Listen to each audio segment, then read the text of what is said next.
Two Mics, One Marriage. This episode's a real doozy. We're going Travel Jerks throwback on you. We went to Tampa recently. You're going to hear all about it. The Tampa, Florida. And also a little bit of Orlando. Yeah, with and Disney some Springs. St. Pete and a lot of Busch Gardens. Yes. So. And a cool new spot. You got to watch the episode to see. Something new, something unique. Check it out. And an explosive event that you're going to want to know about. This episode of Two Mics, One Marriage. Check it out, everyone. We are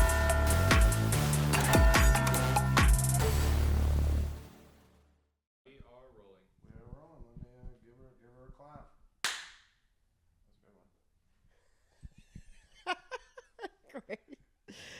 Wow, great clap. Way to clap us in, Dan. That's good bringing people into an episode. They don't even see the amazing clap that he does before every episode to sync it all together. No, only the live people get to see my amazing clap. Yeah, that's right. You should subscribe because we'll just jump on live and you can watch us like tape the whole thing behind the scenes and you'll be like, oh, what are they saying? I really can't hear them. There's not a great microphone. But then you see it come to life. Yeah. I think if you're not seeing the clap, you're not getting the full experience of what we do here. Well, then we've never showed the clap on any podcast up until now. You think Joey should splice in the clap from now on? I don't know. Maybe. Is that how we start the episode? Just you clapping? Yeah. It looks really no amateur. Intro. No. The opposite of professional. Yeah. But no, I mean, as true professionals, so many brands. We wanted to pay homage this episode to a series that we started and then COVID hit, so it kind of messed it up. It was called Travel Jerks. Yeah. We did several episodes. We started in Delray Beach. We did 2 in Delray Beach, which actually got decent traction when we did them. Yeah. A happy hours. Nobody was going to Delray then. Yeah, we did like a specific happy hour one because that was like our life for a while. We were always doing the Delray happy mostly hours. none of that episode is valid any longer. No, like most of them. We have an amazing Key Largo one, and then COVID hit, and now so we just have a bunch of stuff canned that's going to come out, but we still travel all the time. Yeah, and we'll bring it back someday, like full force. But yeah, the cruise and Key Largo ones are still pretty relevant. Like the Delray ones. Oh not my so much. gosh, the cruise one. Remember, I warned everyone that they could get a bunch of diseases on a cruise ship, and then like COVID hit a year later. Yeah, like you predicted COVID. On cruise ships. There will be a footnote in history. I'm pretty proud of that. So we travel all the time, right? Because work hard, play hard. What? Yeah, fuck yeah, travel. Travel Jerks. Woo! And Travel Jerks was a cool name, and we still have an account. But now, there's actually a Travel Jerks playlist on the Two Mics, One Marriage channel, so you should check it out. Check it out. Especially if you want to know about cruises or Key Largo or downtown Delray. Or defunct Delray happy hours. Well, don't watch that one.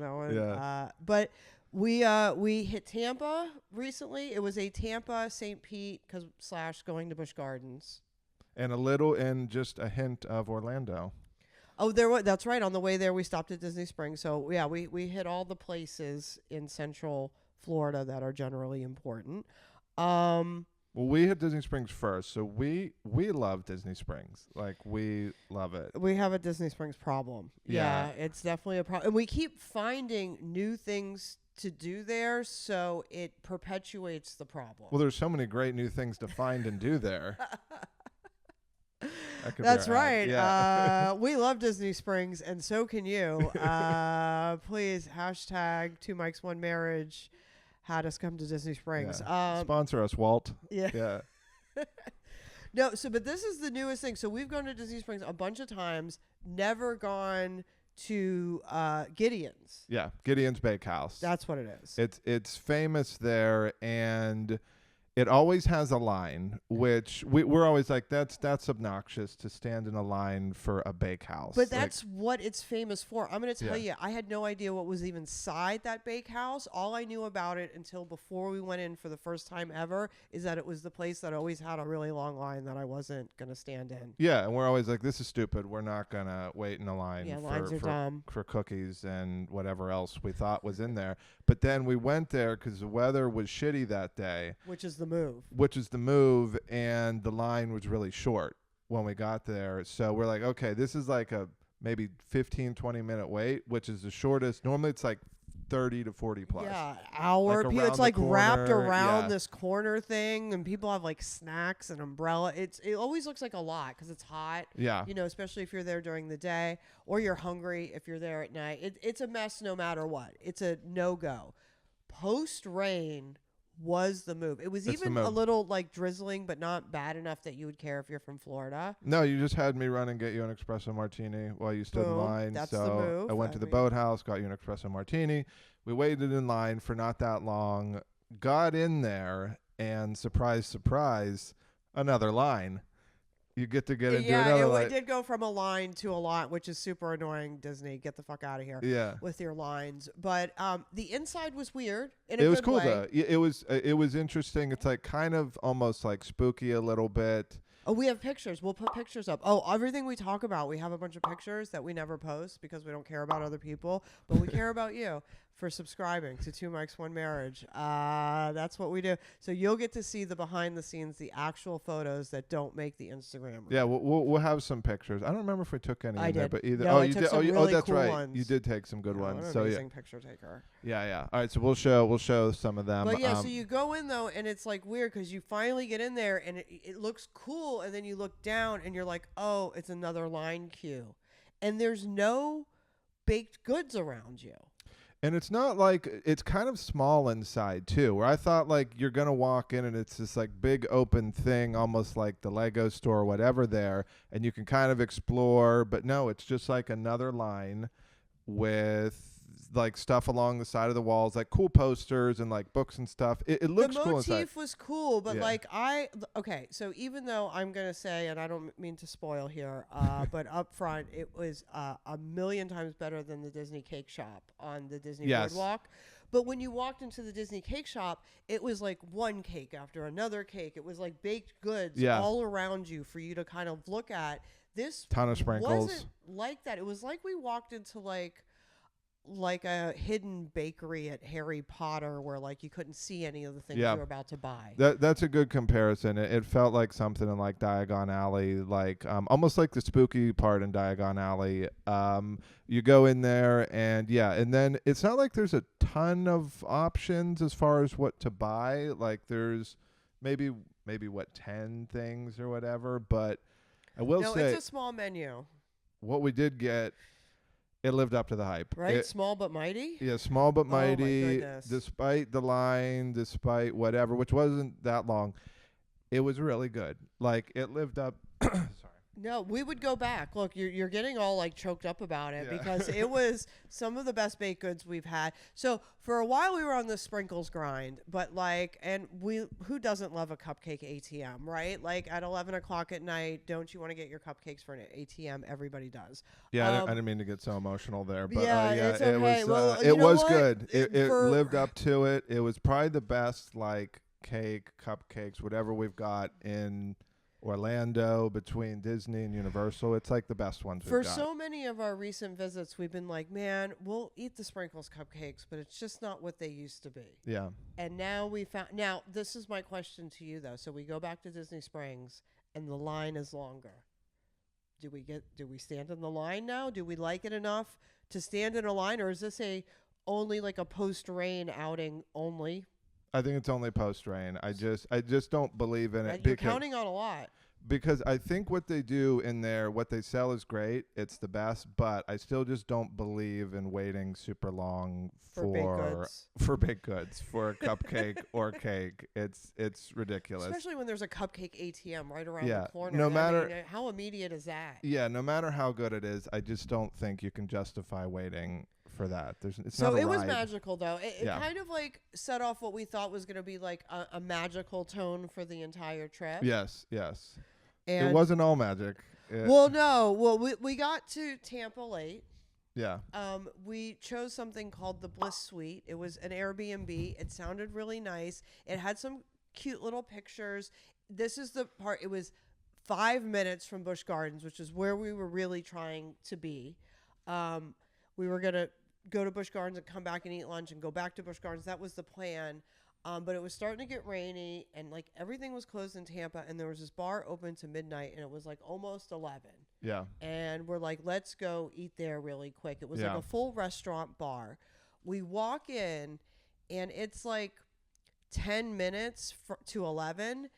Well, even though they closed at midnight, the kitchen closed at 11. Yes, yes. And I would never approve something like that normally. Well, you have a theory about this that we've talked a lot about, and you call it, or maybe we've deemed it You this. came up with a name for it. So we've deemed it the name the spitting hour, where if we're within an hour of a restaurant closing, you believe that the chefs are spitting in your food. Yes.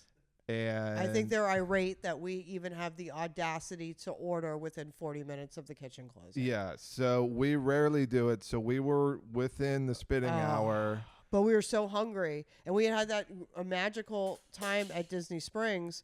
So we thought, like, we had that magical time at Disney Springs. So we thought, like, hey, we might as well take a risk. Yeah, There's just nothing keep it else rolling. open. Yeah, we got to keep this roll going. And the results were explosive, to say the least. So rude. Why? And you know what's messed up about it? Every time you bring it up all the time, and you bring it up with such like satisfaction and like humor.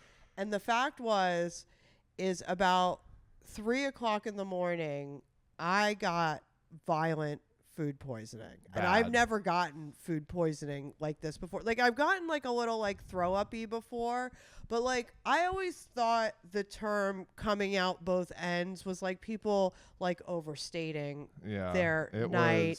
It was like we're trying to be on like this is my birthday trip. It's supposed by to be the romantic. way. Yeah. It was supposed to be like a super cute birthday trip. We had the magical baked goods from Gideon's that day, which was not the problem. Yeah.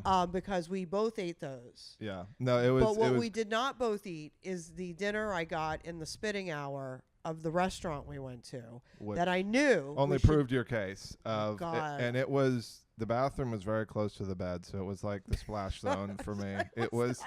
The door was closed. It was. It was not a splash zone. Shut up! By the time you even got in there. By the time you even got in there to help me, I had most of it cleaned up. Yeah. You did, to be fair. But that Bliss Suite was anything but. For one, they didn't have any supplies, so like we're scrambling to clean it up. Food poisoning all over the bathroom. They don't have a cleaner. They don't have a paper towel roll. They don't have an extra like hand cloth for the sink. They had nothing. There's no windows in the apartment. It felt like one of those houses where like women that get captured and they get like chained up to something. Like that was one of those houses because there's no windows. I didn't and it was know on the side of someone's windows. property. They made it look like there was windows and that it was its own property in the pictures. And then we got there and it was somebody's converted garage with no windows attached to their house. Yeah, and there's a sign when you come in and the lady says something on the lines like, "We have automatic weapons if you come here." Like that was like the neighborhood we were in. I knew it was going to be dicey when we chose someplace 5 minutes from Busch Gardens. Yeah. But it was supposed to be this whole day of us being able to go back and forth. We had this VIP parking, whatever. It was an idea, and again, the pictures made it look like it had windows. It looked cool from the pictures. You approved the pictures. I approved it. It's close to Busch Gardens, and that is the end of the positive things. Yeah. No, and so anyway, now I am food poisoning all over the bathroom. And once again, boy, did Gideon's come through. They had a giant brown bag that we took our baked goods home with. And that is what I used to capture, because there was no buckets. There was nothing. Yeah. Like we literally went to Walmart the next day so I could get some additional cleaning supplies just to make it, smell fresh. Yeah. I'm not trying to get a bad booking.com review. No. Holy shit. This Bliss Suites Airbnb in Tampa, I can't say more terrible things. No, if you want to live in a cave while you go to Busch Gardens, go to the fucking Bliss Suites. Yeah. Boy, see, that's vintage travel. Stay under a bridge or something. You'd at least have more open air. God, it was so bad. I can't believe they called it Bliss. It was everything. I can't believe they called it. It's like a the isolation chamber. No, just because there was like a mini kitchenette, they thought they could say it was a suite. Yeah, didn't have windows. It was. No, it was like we were captured. Yeah, we didn't. We woke up and it was like noon. We're like, is it still morning? And it's like. Yeah, it was. No, Well, it was. that's also because I had to recover for being up for like 2 hours. We're like, it's 4 o'clock in the morning, and he's hauling throw up garbage out of the Bliss Suite. Yeah. Um, Romantic trip. so sexy. Happy birthday. But you so were- glad you we were- ate there. But did I not rally? You recovered. You really recover when it comes to theme parks. You did it one time at Six Flags out in God. California. You were so sick, and we powered through the whole day. Like you I rode did every Six ride. Flags with California with fever. Yeah. You People did. I could tell they were wondering why I looked so sad Yeah. on the rides, and I wasn't sad. I was just like 104 fever, and this was post COVID, so it was bold. Yeah, yeah. I was It really California spreading- too. Yeah, yeah. Had my Vax card. So anyway, I rallied the next day, and it was really bad weather, so we couldn't even go to Busch Gardens that day. So we pivoted, and we did like a little day in St. Yeah, because Pete. of the weather, right? Yeah. So then we went to museums. We did a museums. museum day in St. Pete. Highly recommend. St. Pete's adorable. I love St. Pete is a great time. We started with the Dali Museum, which is not based off Pitbull. So yeah, Salvador Dali Museum. And I think calling it a museum may be a stretch based on the size.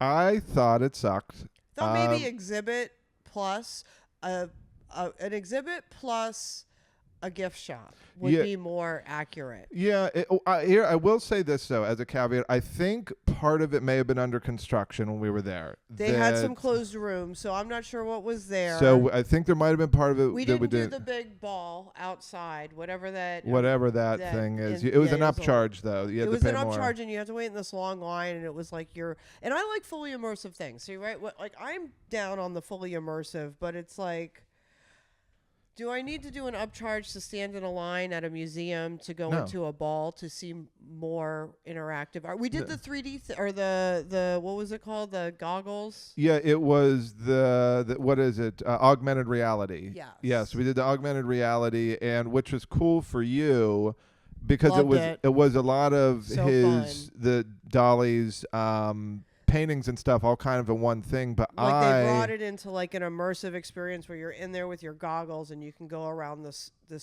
world, if you will, and different parts of the world had images that portrayed his artwork. which seemed cool for others, but for me, I wore my glasses there that day, so I had to take them Fail. off and put on the AR goggles. So I just had to look through this blurry representation of whatever it was supposed That to be, sucks. and it was still okay. But I had I to kind of really. feel like you wasted somebody else's turn by doing that. We like waited. your blurry art, why even be there? It was longer than the Gideon's line, so like I was.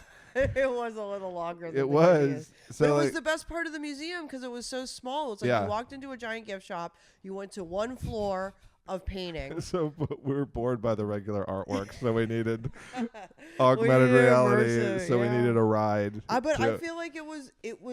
I would recommend if you were going to pay the money to go into that museum/exhibit, the Dali exhibit / museum, that you definitely do the augmented reality Yeah, thing because yeah. that's makes it worth. That's like half the adventure. Yeah, that was the most interesting thing we did there was that part of You it. couldn't even see most of it. And I still thought it was kind of interesting, even really Blurry? blurry. Yeah, it still was my favorite part. No, it was so. But look, I'm glad to see like good art. But I think the surprise of the trip was your idea. FloridaRAMA. Yeah, FloridaRAMA was amazing. I had never heard of it before.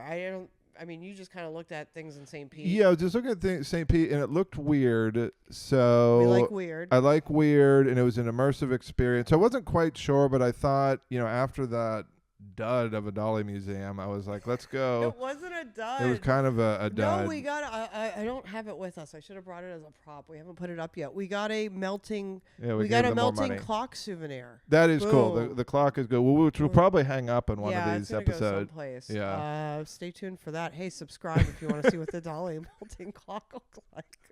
Oh, they're going to skyrocket now. Subs are going to skyrocket knowing that's coming. Look, was that not the most purchase thing in that museum. Oh yeah, Everyone had one. Yeah. It was like Feels cost like hack. 10 cents Yeah. in China to make, and they're selling them for $34.99, and we are buying them up. Yeah. So it had a good gift shop. It Had was a good gift almost better shop. than the actual Maybe a Salvador highlight. Dali art. A lot of stairs. Yeah, a lot of stairs, a lot of good visuals. They had a nice garden.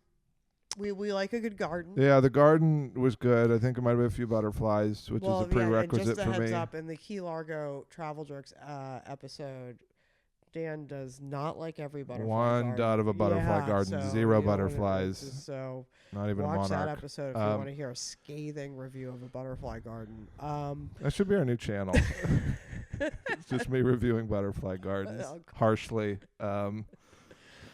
So we did that, and then we went to FloridaRAMA. FloridaRAMA. So yeah, That's weird, but high recommend. Everyone should go to FloridaRAMA. Yeah, and in it's St. Pete. the thing is, Everybody, and it's please go. It's gonna feel like an ad. Go.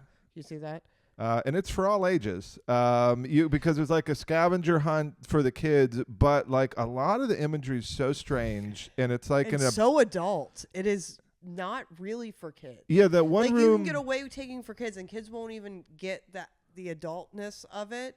But there's some very like political undertones. I would say. Yeah, and a lot of death. Like causes. Yeah, a lot of death. The one room has all these little like box art things, and one of them was like all these like dead cats washed throw that up on we a shore. have a picture of that. Yeah, it was like a room of what are they called? Like shoebox art. Yeah, yeah. And inside the shoebox, it would have all these dioramas, and most of like them haunting. weren't, yeah. happy scenes. Yeah. But the visuals at FloridaRAMA was amazing. Next level, Oh my fully gosh. immersive. Definitely, like every room you walked into, you were fully immersed in the theme. They thought of all the details that any great artist would think of. And it'd be weird. There'd be like aliens, and then the one room had like a giant like shrimp cocktail in it, and it was like a disco ball, and yeah, it was high recommend. High recommend. So I think we didn't play any of the games because we thought it was going to be super lame, and we're like, why would we do a scavenger hunt? Like that's for kids. But once you get inside and you see how it's laid out and what the games are like, it becomes like we would totally go back and play a game. I think if we did it. There's a bar. You can get the bar at the museum and bring all your drinks into the FloridaRAMA immersive art situation. Yeah, we went to and we bought something there too. Actually, can you see the banana? Oh, I don't know if There's it's in the shot. a silverly banana. If not, we'll take a still shot. Yeah, we got a a disco we got banana. a really cool like Dali esque banana. Or whoever does the banana. He had the guy to give us several disco bananas because the first 3 weren't good. The sequence was falling off. FloridaRAMA was super immersive in the sense that not only did you go into every room and it was really detailed, but every room had like a very specific theme.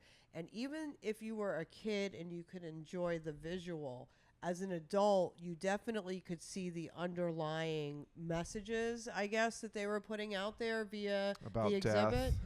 Oh, Yeah, like there were, not to make it sound, it wasn't super political either. It was just like if you paid attention, there was definitely, let's call undertones. it undertones Yes. of, some environmental policy things and also like hating corporate America. And I'm down with all of that. Yeah, by the way. it's So I all was here good. for it. Yeah. The gluttonous whatever of our society, where it's like these lavish hotels, A lot of alligators. a lot of alligators, a lot of like fancy rooms. But then like a lot aliens. of glitter too, and then just like these rooms that were themed in a way of themes that you would never even think of. Yeah. And they all tied back. So high recommend with the FloridaRAMA. But Yep. then finally the rain cleared and we got to why we were really on that Tampa trip. And that's to ride roller coasters at Busch Gardens. Yeah, Busch Gardens, this is... If you know us at all, like we're all about that roller coaster life. Yeah, we've talked about our Universal trips, our Disney trips. This is maybe our third or fourth trip to We Busch don't Gardens. go every year. You know, we wait Once till every like few a years. new thing comes out. Yeah, which had happened. And Busch Gardens, we went on like a weekday. It was empty. We walked on every ride. I mean, we did Cheetah Hunt like 3 or 4 times in a row, which is a great ride. Yeah, nobody's there. Nobody's there. In off-season, weekday, you Yeah. own the park. Yeah, Especially at a Busch Gardens. I will say, you know, my cons on Busch Gardens compared to like, you know, Universal's our favorite. Like Busch Gardens, there's no like theming or stories, you know, when you go on the ride. It's just like they have a bunch of super cool coasters, and that's why you go there. It's thrill rides. It is not immersive, oddly enough. It's like we did all that immersion, and then we went to a very non-immersive roller coaster park. The only thing that kind of helps with Busch Gardens is they do have all the animals. I mean, I'm not really pro-zoo, but at least it like gives it a little bit of like, makes it more dynamic. It's cool, and when you take the train, you can see all the animals. And we did some sort of, even though we had to pay extra, which I thought was bullshit. We did that. We did that sky ride thing. Rider thing. Yeah, totally worth it. And it's only like $5 or $10. Like it's cheap. Wasn't crazy. It was cheap, but still, like I feel like why do you have to pay extra for that when you already? I don't know. And so the two new things that were there were Phoenix Rising and Iron Gauzy. Okay, so Phoenix Rising, how did you feel? Not a fan. To be fair, it's a family coaster, so it's not really like for adults. Yeah, it's not extreme. It's like a hang down coaster. So, you know, I mean, I guess if you got kids or whatever, maybe it's a fun ride. Did it even go upside down? No, upside down. So, and then Iron Gauzy? Iron Gauzy, high recommend. That was awesome. So did you like it better than Velocicoaster? No. Okay. Ultimately, no. I like Velocicoaster more, but Iron Gauzy, I'd say, is probably a close second. It felt like they were kind of ripping it off a little bit. Well, no, because it's a wooden coaster, and also like Iron Gauzy has no story or theme. Like Velocicoaster, that you go in there. You're right, Velocicoaster's way better. Yeah, now I'm remembering this. Way better. It's a different experience. It didn't go. It didn't go upside down either, did it, Iron Gauzy? No, it went upside down a bunch of times. It's done a bunch of corkscrew rolls. God, were you even on it? I was on it. And didn't we ride the front?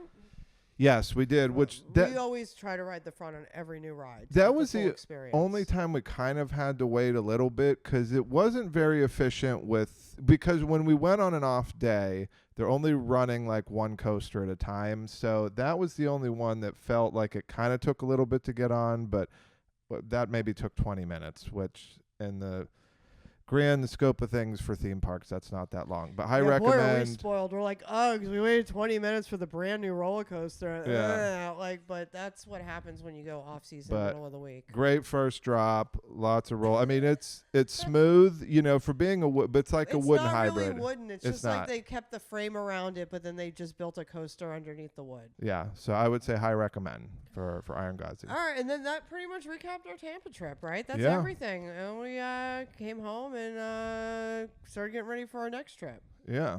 Tiki hut in the middle of the ocean in Key West. Oh my God. We'll have to talk about that in another episode. We'll tell you all about that. But all right, so yes on Iron Gauzy, yes on FloridaRAMA, lukewarm on Dali Museum. No, that's a hard no. St. Pete in general, though, high recommend. It's St. a nice Pete's little day trip. St. Pete is day great. Stay. Yeah, they're cool there. Nice people. And what else? Anything else? As far as recommend for Tampa, I can't think of the name of it. It was a cool Korean restaurant that we went to. That's cool. Maybe I'll think of the name of it and we can put it on screen. But I don't remember it. Remember, it was cool. No, they were actually open late too, and we picked the other place. And then after the food poisoning, no food poisoning. Yeah, and they definitely were not a food poisoning establishment. You could tell, like, they stayed open late. They did like Uber Eats, and they cared about their consumers. But some of the other restaurants in Tampa, not so much. I would throw out a name, but it was such a shitty experience. I don't even remember their name. So that's Tampa, everyone. Check out Two Mics, One Marriage podcast tour. Hit the subscribe, hit the like, leave a comment. Have you been to Tampa? Do you fucking hate something there? We want to know about it so we don't make the same mistake you did. Yes, tell us if you've ever had explosive diarrhea. I don't need to know about all of that. But and next time we come back, we'll talk about when we went to Key West and the Tiki Hut and all of that. And if you're watching things out of order, just find that episode. Yeah. All right. Two Mics, One Marriage. We out. Bye.